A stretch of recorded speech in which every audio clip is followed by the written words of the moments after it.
Good evening and welcome to Hardfire. My name is Cameron Weber and I'll be your host for tonight's Hardfire television show on immigration policy in the United States. With me, I have David RYBSTEIN. David is a retired Wall Street trader, a finance and economics professor, president of the Brooklyn Chess Club, and the leader of a Brooklyn synagogue. I also have with me Mark AXINN. Mark is a partner in a Midtown Manhattan law firm specializing in real estate law. Mark is also the current chairman of the New York State Libertarian Party. Welcome to Hardfire, gentlemen. Thank you. Thank you. So, Mark and David will be debating immigration policy as it is in the United States, and we'll be discussing this policy in context of the welfare state and in terms of reform of both the welfare state, or what Murray Rothbard called the welfare warfare state, now over $17 trillion in debt, and how immigration fits in with a libertarian vision of a free society. Libertarians, of course, do not agree on everything, as we'll find out in tonight's show. For example, I have the platform statements of two gentlemen who would like to be nominated for presidential candidate for Libertarian, the Libertarian nominee for presidential candidate for these upcoming elections. First is Carl Person. His policy on immigration is, I don't believe in open borders. We can't supply housing, food, water, education, and jobs for the world. Second is Gary Johnson. Gary Johnson states, the reality is fences and walls do not keep out illegal immigrants. Real border security means knowing who is coming here and why. Our focus should be on making sure the undocumented contribute to our society instead of taking advantage of it. So, just to do an ideal type, Carl Person is for closed borders, Gary Johnson for open borders. And carrying that ideal type over to David and Mark. David is for closed borders, given the welfare state as it is. Mark is for open borders.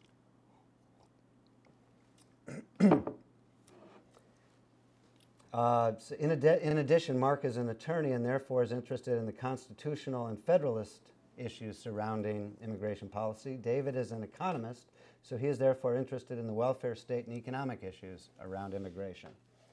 First, we will give David and Mark several minutes each, David opening, to summarize their views on immigration policy in the USA. Then we will give David and Mark a few minutes to respond to each of the opening remarks. After the initial discussion, I will then ask some questions and we'll carry on the conversation. David. Thanks for the introduction, Cameron. You started off by saying that there are basically two broad policies here, the open and the closed. Yeah. I suggest to you that there could be closed that makes sense or open that makes sense. In other words, I'm proposing perhaps something in between, a hybrid. I would say an immigration policy that does not exacerbate what we have here in the country vis-a-vis the welfare state that you're talking about could work. But before we open the borders, we really need to know where our weaknesses are. You mentioned, for instance, the policy that we need to know who's coming, for instance, into the country.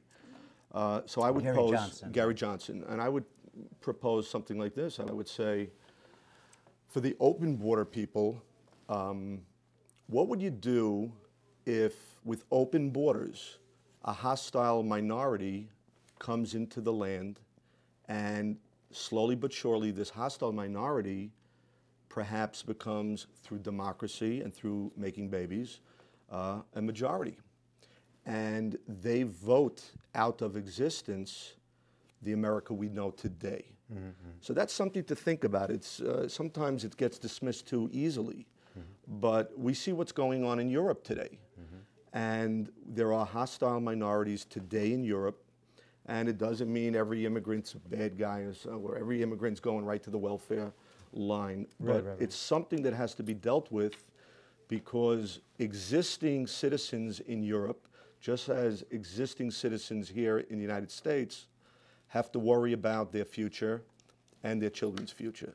Okay. So that's, I'd say, a middle ground. If you could work out an immigration policy that makes economic sense, we might have something there. Till we do it, I believe the borders should be tightly watched, not fully closed, but tightly watched. Okay, well, if I could respond, Cameron, first of all, the arguments that David made with respect to the quality of the citizenry and what would happen to the citizenry were made in the 19th century when Catholics came in, when Germans came in, when Jews came in. So there's been this nativist attitude of protecting America from all of these outsiders for centuries, and I think that that's a wrong attitude to have. The right of movement, I mean, I'm going to be much more philosophical. The right of movement is an inherent right that individuals have. And for us to decide that we're going to base Us as a political body? Us as a political body. For us as a political body to decide that we're going to base decisions as to whether or not people should be able to come into this country predicated on their utility is antithetical to everything that libertarians would stand for. If we start measuring people and we say they don't have rights, only we have rights, and it's only how they can help our society, and that's how we're going to view immigration and people coming who want to come to this country and do, you know, sometimes really junky, terrible jobs. Yeah, that's right. That's hardly the America that I want to see. I want to see an America that is based on the Constitution, that's based on freedom of movement, freedom of association, where we're not penalizing employers for having the gall to employ people who, you know, want to work, and where we're a land of opportunity, as this country always was. Again, just as Gary Johnson said, you both joined from Gary Johnson, our focus should be on making sure the undocumented contribute to our society instead of taking advantage of it. Well, I don't know how people are taking advantage of our society. I mean, the usual arguments are they're stealing welfare. They're coming here for welfare. Quite frankly, I would not like my tax dollars to be used for welfare, whether the person is from California or Guatemala. It doesn't matter. It crowds out mutual aid. It crowds out mutual aid and voluntary cooperation. Exactly. And it's not the way that it's not the America that I want to see. Cameron, I'd like to take issue with something Mark said. To bring up the quality of life that you brought up, the quality of the immigrant and so on. Early 1900s, late 1880s and so on, where the bulk came that we know, especially the mass immigration from Europe.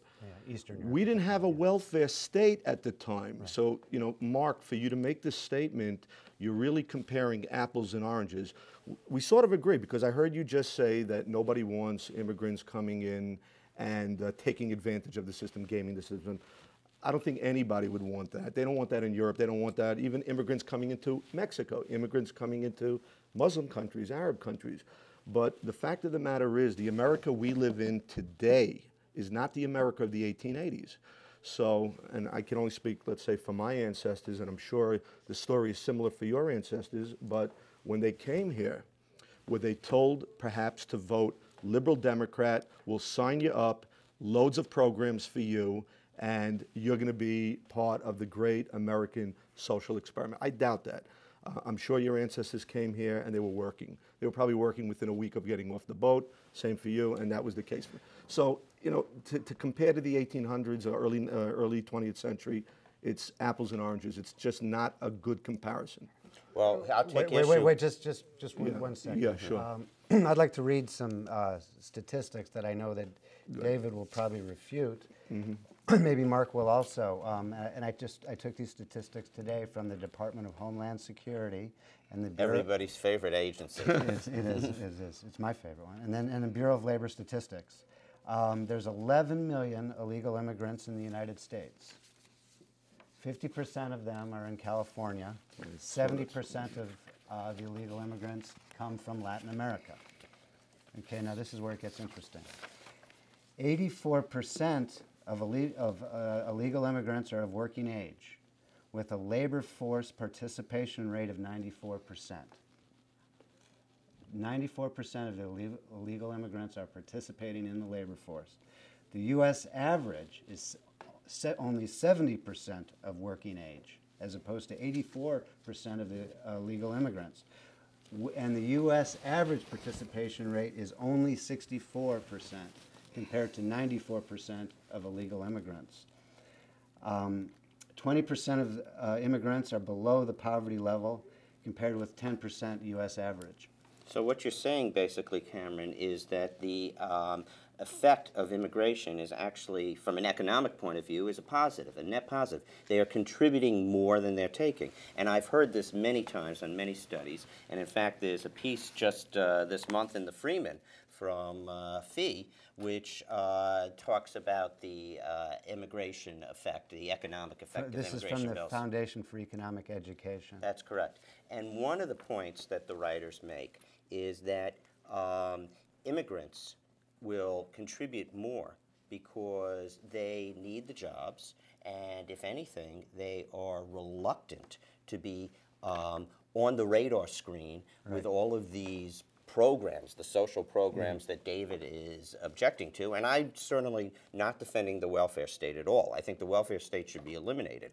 But I don't think the attack should be on people coming to this country looking for jobs and willing to take those jobs. What we're talking about here now is a fundamental libertarian tactical issue, right? David wants to reform the welfare state before we allow more immigration. Mark is saying that no, the immigrants are actually more productive than those who are already here. But I'm saying more than that, Cameron. I do not trust government statistics as a libertarian, just as a human being. Government statistics are notoriously inaccurate to begin with. And I will tell you now, their inflation numbers, do you believe it? No, of course. Okay. Do you go to buy orange juice in the grocery? Don't believe their inflation numbers. I wouldn't believe their GDP numbers. Okay. And I wouldn't believe their unemployment numbers. More accurate numbers would be the numbers of hospitals that close in the American Southwest. More accurate would be numbers such as overcrowding in New York City public schools and the fact that we have to build, and where are these people coming from? Again, it's not all immigrants. It's not all. And finally, something like the fact that crime in some of the areas in the Southwest along the border is very tough. Now, mostly you could come because of the drug war. That's an attack on the drug war. So hold on a second. Hold on a second. I'd like to respond. But again, you can't. This is a debate. This is debate. But you can't keep bringing in people until you have the other problems solved. Well, okay. If God forbid there was malaria, if there was malaria and you quarantined the malaria victims, what would you do? You wouldn't bring more people next to them until you fix the problem. Okay. I'd like to say one thing. David, you mentioned that we did not have the welfare state in the 1890s, 1910s. Not to the extent we have today. No, right. In the 1930s, when Franklin Delano Roosevelt paid people not to work so that he could lower the unemployment statistics, we created the welfare state as we know it today, or most of it. It was the seeds. And it was, there was 4 or 5 workers for every retiree. Today, and projected into the future, there's only 2 or 3 workers for every retiree, which shows why our welfare state programs are unsustainable and why perhaps we do need these new immigrants at a higher participation rate to pay for the welfare state. I'm going to deal with the specifics that we have now, which is immigration and the positives that the immigrants bring. By not, and again, a lot of this comes not from the government, but from Freeman and from various other studies. By not permitting immigrant labor, which, for example, I know everybody has heard about the horrible laws that they passed in Arizona, but they've passed similar laws in Alabama and Georgia now. So there's about $300 million of crops that'll probably go to waste in Alabama this year. There is building. There was a tornado in Tuscaloosa. They need workers at low levels. The only area where the only group, the only demographic in America that might be hurt by more immigrants taking jobs away are high school dropouts. There probably are high school dropouts competing with new immigrants for the lowest level jobs. But let's see what happens when you put in the American policy, our current policy of sending ICE, which is the successor to the INS. Immigration, customs, something. Enforcement going in, that agency, that horrible agency going in and destroying a town. There was a town in Iowa where they made where there was a kosher food factory. Agri-Processors was the name of the company, and the town was Postville, Iowa. And it was, you know, really dirty, disgusting jobs, cleaning chickens, etc. 900 workers from Guatemala deported. By the way, this has happened now. This is President Obama has deported more people in his first 3 years than President Bush did in 8 years. Not that I'm defending either one. But let me finish on Postville. What has happened when you start deporting workers, you know, granted, illegal aliens, people here working, willing to do those jobs, you start deporting. Not only now the company is 94% labor rate participation. Not only is that company bankrupt, but that town is too. These people went to restaurants, they went to stores, they bought food, they put gasoline in their cars. Now they've all been deported to Guatemala, and that town, an entire town in Iowa, has been devastated by our immigration policy. Okay.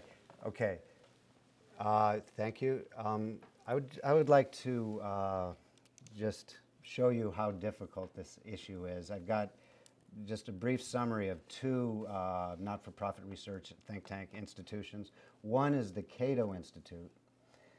The Cato Institute says, which I would hope some of our viewers know is a libertarian think tank in Washington, D.C., halfway between the Brookings Institute and Capitol Hill. They're right in the middle. Just like the libertarians draw from both the left and the right, the Cato's right in the middle.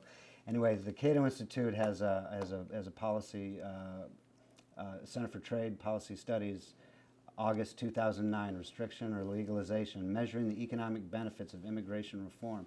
What the Cato Institute says that legalization of low-skilled immigrant workers would yield significant income gains for American workers and households. Legalization would eliminate smugglers' fees and other costs faced by illegal immigrants. And Cato argues for something called an optimal visa tax, where an employer would pay 31% of the annual salary in tax to allow guest visa workers to come into the United States. Without a limitation on how many? Without a limitation on how many, as long as they're paying the 31% tax. And what the other point here is that the Cato Institute says that a policy that reduces the number of low-skilled immigrants would decrease U.S. household welfare by 0.5%. Okay, so putting up full borders would reduce GDP by 0.5%.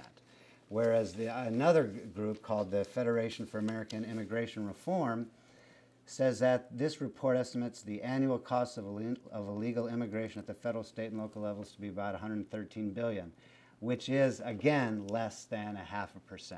So you have the free market people saying that closed borders would only subtract 0.5% from GDP. You have the closed border think tank saying that free immigration would only take less than 1%. So both of these reports are within the margin of error, so we're certainly not going to resolve the economic issues in one. And neither group called the real estate bubble, neither group called the dot-com bubble. So much for their accuracy in reporting. I want to take issue with a couple of things here. They're quite troubling. Constitutional freedom of movement for illegals. You brought up before that the Constitution guaranteed freedom of movement, but it wasn't for illegal aliens to this country. It's for us citizens.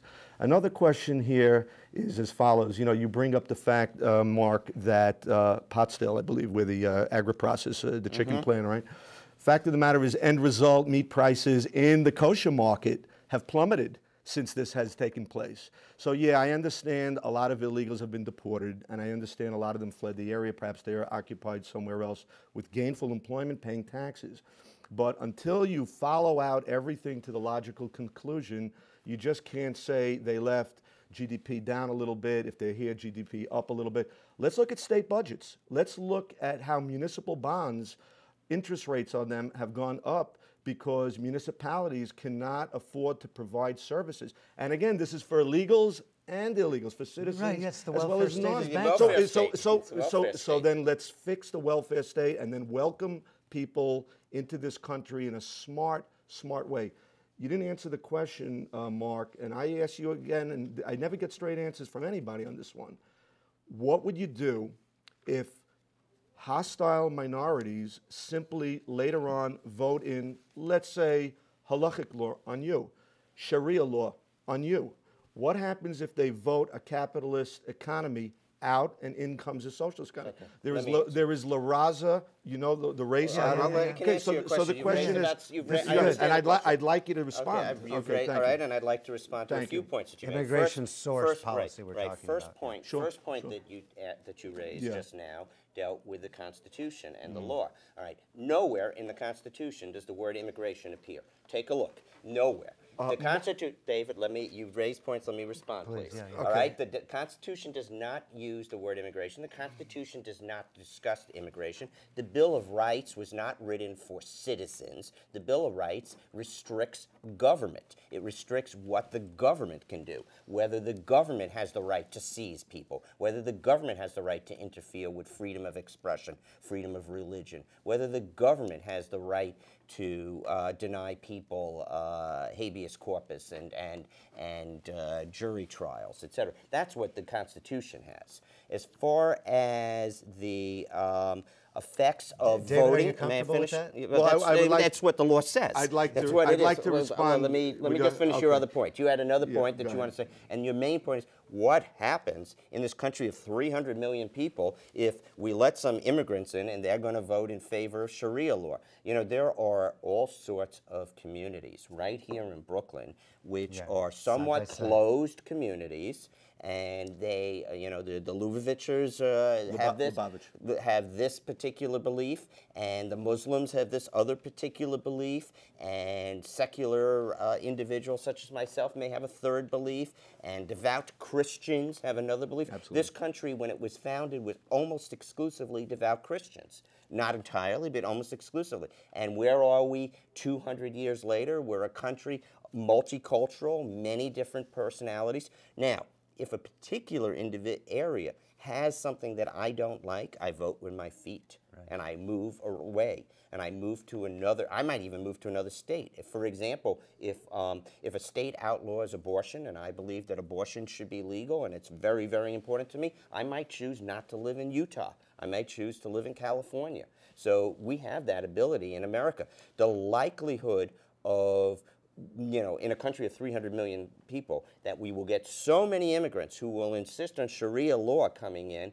If they vote that in, you know, we have a method of law. We also have a judiciary that says that no laws can come in if they are antithetical to our Constitution. So our Constitution does not give the government the right to control immigration, and our Constitution does not separate rights between legals and illegals. Our Constitution restrains the government. What do you want the nation to be for the children? You want a multicultural, that's fine, but you don't want to find out that your ideals were voted out of existence. There should be a little bit of culture acclamation so that, you know, they're coming over the, let's say, the Mexican border. I agree with Hold on, they're coming over the Mexican border, and I've said this before. Are you going to throw Ayn Rand books at them, translate into any language they want, into Hindi? I don't have to. They want to work. Unlike the Americans. Excuse me. Yeah, they want to work. You know, they're coming here to work. Absolutely. One might want to come into work, but then come the wife and the kids, and they're making use of police and schools. And you know what? Hold on. And we have Russian immigrants coming in that are all on SSI. All of them are on SSI in southern Brooklyn. They've never paid a dime in taxes. Okay. So it's the welfare state that is leaning heavily on immigration. So again, 50% of Americans don't pay income tax. Mm-hmm. They're not all illegal immigrants, absolutely not. Absolutely not. The 94% of people, labor participation rate of the illegal immigrants, they are paying sales tax. They are paying payroll tax, withholding tax. So, same thing, they're paying the same amount as 50% of the Americans who don't pay income tax. So it's not the immigrants as a drain, at least from the statistics that I've read that you disagree with, and I don't blame you. But it's not that they're a drain, because 50% of Americans don't pay income tax as it is. So therefore, they don't have an interest in what the government is doing. But it's the flip side. It's the flip side. It's the services. It's what the state offers. It's what the cities offer. And the Americans are taking that. We're arguing for the Americans are taking those services far more than the illegals. You know what? We sound alike because for the fact of the matter is we're both against the welfare state. Oh, I agree. But that's not an attack on immigration. Hold on. But listen, the fact that American citizens are getting welfare, let's say, doesn't lessen the fact that illegals on top of them are also getting. But so the we have to illegals deal are a with net positive. They contribute more than they take. Look, in you part had because the they don't want to be on the radar screen. They're afraid of the government coming after them and deporting them like they did in Postville. We have hospitals going out of business. It's not so simple. Now in the Southeast, in the Southwest, we have a lot of people that have to travel maybe 100, 150 miles to find a doctor, a clinic, because they can't take the medical burden. regulation. So, well, you have medical regulation, and you could bring in the AMA is regulating how many hospitals we could have and how many doctors. Yeah. Till we clear up what limits economic growth here, you still can't bring in uncontrolled numbers of immigrants. It's that simple. Okay. Let me ask Mark a question. Why is our immigration policy so complicated and so convoluted? Well, we didn't have an immigration policy originally, Cameron, because, as I said before, there is nothing in the Constitution. But in the 1880s, the Supreme Court created an interest in immigration, basically at that time to stop these horrible Chinese immigrants from stealing American jobs. And in fact, the Chinese immigrants, who were working mostly, of course, on railroads back then, were doing something which a friend of mine in Arizona said is the problem with the immigrants there. The biggest problem with the immigrants in Arizona, they show up to work on time. Okay. You know, so that's what was happening there. So this has been a great... as I said at the beginning, we probably won't resolve this. We haven't resolved it. Libertarians do not think alike. We have open discussions and open minds, and thank you for your time. Thank you very much. Thank you. Thank you, David. Cameron, thanks. David, Mark. Thank you. For more information on the Brooklyn Libertarian Party, please see brooklynlp.org, and our sister or brother chapter, Manhattan Libertarian Party, manhattanlp.org. This is Cameron Weber for Hardfire. Thank you for tuning in.